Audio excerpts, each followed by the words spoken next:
Здравствуйте, дорогие друзья! Сегодня мы поговорим о том, как большой живот влияет на осанку и что он создает в осанке. Да?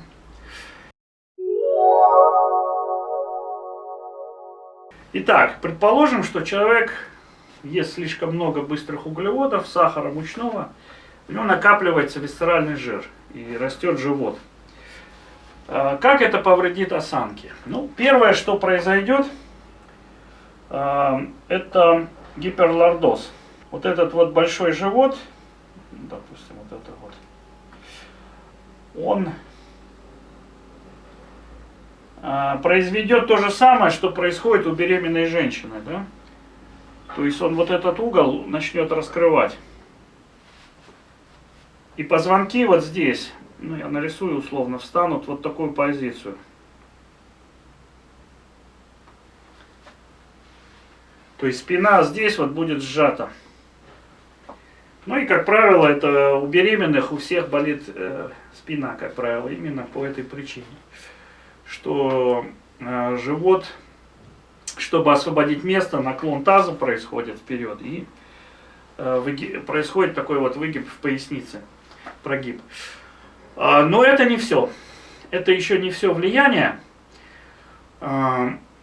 Еще больше влияния будет, ну не то что больше, а также влияние будет происходить на мышцы шеи. И вам будет сложно освободить шею, если у вас есть большой живот. И давайте подумаем, почему. Предположим, что вот это живот, да? И со всех сторон он окружен мышцами. Ну, условно мы их вот так вот обозначим, эти мышцы, вот так. Это мышечные цепи, когда мышца одна переходит в другую, но мы обозначим их вот таким вот образом. И теперь предположим, что объем живота начал расти. Да, что произойдет с этими мышцами? Естественно, что эти мышцы натянутся.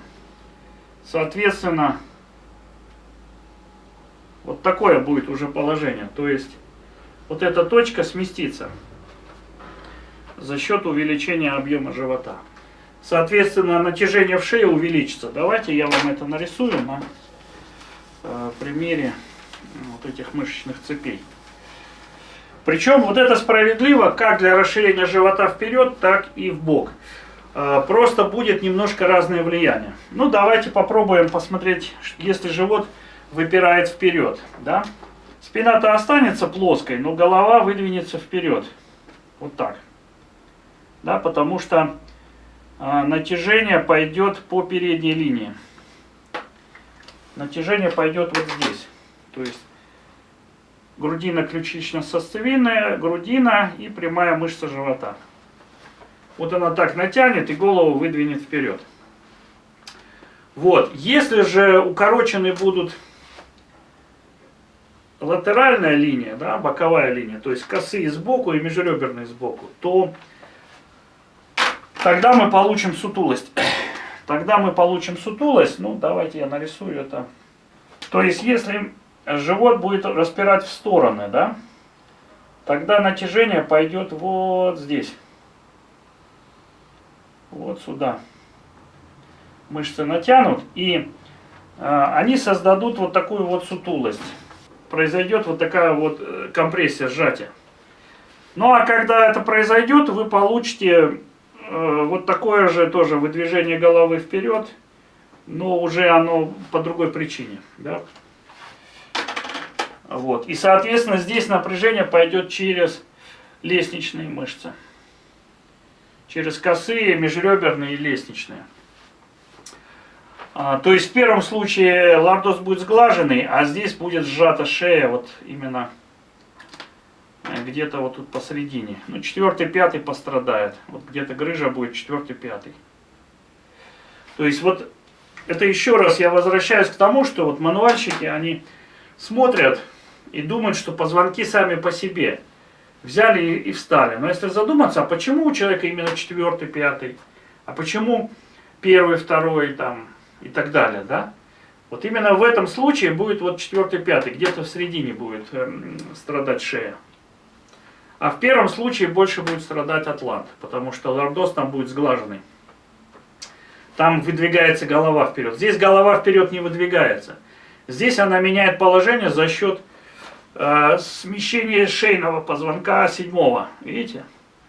А в первом случае, там я рисовал, там идет 7-й шейный на месте, а сама шея. И тогда изгиб идет больше в атланте. Вот здесь, в верхнегрудном. Ну и также вот здесь. Поэтому страдает вот первый 7-й и здесь первый. 2 места. А здесь вот одно место вот это больше страдает. Вот. И в обоих случаях для того, чтобы исправить осанку, надо постараться убрать живот. То есть большой живот, он будет вот увеличивать натяжение, напряжение в шее. Поэтому я всегда, например, замечал, что когда я голодаю, на второй день, где-то после суток, я всегда чувствую, что шея начала двигаться легче. И, сначала я не понимал, почему так происходит. Но потом стало понятно. За счет того, что объем живота меньше, натяжение мышц косых и прямых живота тоже меньше, и они передают меньше напряжения в ребра и в шею. Поэтому шея освобождается на голодании. Причем уже на 2-3 день улучшения не происходит. То есть вот как живот сдулся, все, так чувствуешь большое облегчение. А когда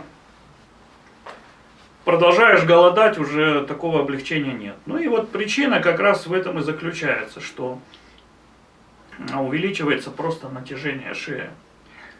Ну, это все вот довольно-таки просто.